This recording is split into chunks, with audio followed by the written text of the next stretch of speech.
Secretos del antediluvio. Cuando la tierra fue tragada por las aguas, civilizaciones enteras desaparecieron en cuestión de días, tragadas por una fuerza devastadora que no dejó rastro. No fue guerra, no fue peste. Fue el peso aplastante de las aguas que cubrieron la tierra con una furia implacable. Las corrientes avanzaron como murallas vivas, destrozando ciudades, arrancando bosques enteros y ahogando gritos de desesperación. Cuando la tormenta cesó y el silencio se apoderó de un mundo sumergido, solo 8 personas permanecieron vivas. 8 guardianes de una memoria que se disolvió como polvo, dejando apenas ecos de un pasado olvidado. Bienvenido al canal Luces de la Fe. Aquí nos sumergimos en las sombras de la historia sagrada, revelando secretos olvidados, misterios ocultos y narrativas que resuenan a través de los siglos.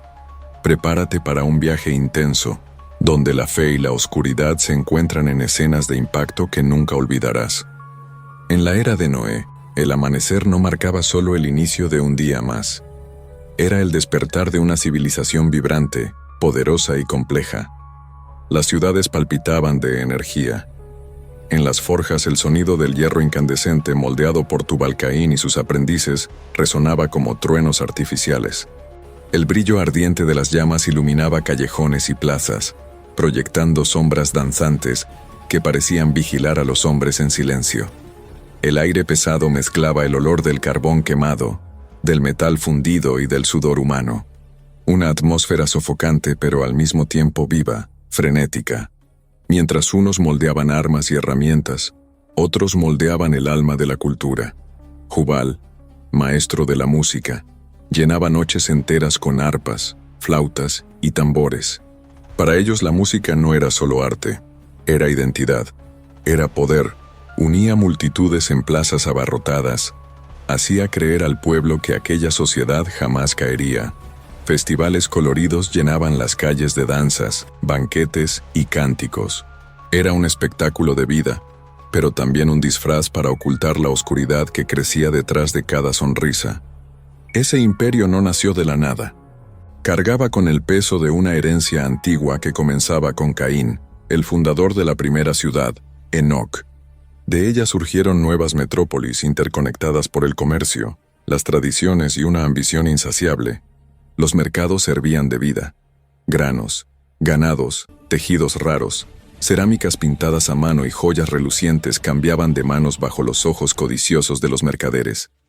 Jabal, hermano de Jubal, dominaba los rebaños y organizaba caravanas que cruzaban desiertos sin fin, sosteniendo la circulación de riquezas y poder. Cada clan tenía su oficio, transmitido como un legado sagrado: metalurgia, música, ganadería, cerámica. De generación en generación, el saber humano se expandía, creando la impresión de que nada podría detener aquel avance. A primera vista parecía el auge de la humanidad, pero detrás del brillo crecían las sombras. La violencia y la sangre se volvieron rutina. La corrupción y la injusticia eran la verdadera base de aquella sociedad. Hombres y mujeres vivían, se casaban, comerciaban, sin percibir que caminaban hacia un abismo invisible. Y fue en ese escenario donde surgió un hombre diferente, aislado, incomprendido, ridiculizado.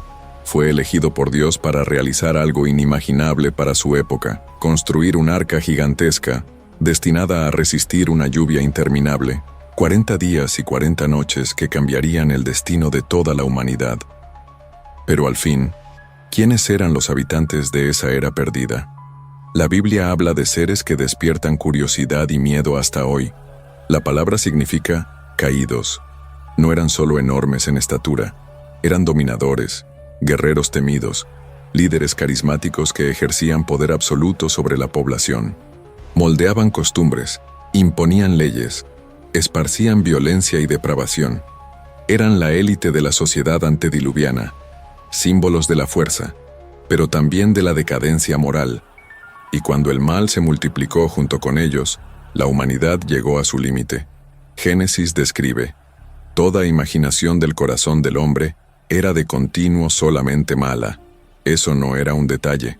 La corrupción no era accidental, era estructural. No se trataba solo de un pueblo que pecaba, sino de una sociedad entera que había abrazado el mal como estilo de vida. El diluvio no vino como casualidad, vino como sentencia, y aún después de la destrucción, ecos de esa herencia reaparecieron en Canaán, en las tierras exploradas por los espías de Israel. El misterio permanece. ¿Por qué Dios permitió que esa herencia sobreviviera incluso después del juicio de las aguas? Es importante entender, la civilización de Noé no era primitiva. Lejos de eso, dominaban la metalurgia, la ganadería, la música, la ingeniería e incluso conocimientos que hoy llamaríamos geología y construcción naval. Nada de eso era rudimentario. Era un mundo avanzado, sofisticado, rico en cultura y ciencia. Un mundo que desapareció en poco más de un mes, tragado por las aguas. Y en el corazón de esta caída estaba algo aparentemente simple, pero devastador. Uniones que no deberían haber ocurrido. Los hijos de Dios tomaron para sí a las hijas de los hombres. Linajes se mezclaron. Barrerías espirituales fueron quebradas. ¿El resultado? Una corrupción tan profunda que ya no había regreso. La primera gran civilización de la humanidad no terminó por manos de ejércitos enemigos. No cayó por la debilidad de sus armas ni por la pobreza de sus recursos. Fue destruida por el peso de su propia depravación. Y la pregunta que resuena hasta hoy es inevitable. ¿Estamos viviendo en días semejantes a los de Noé?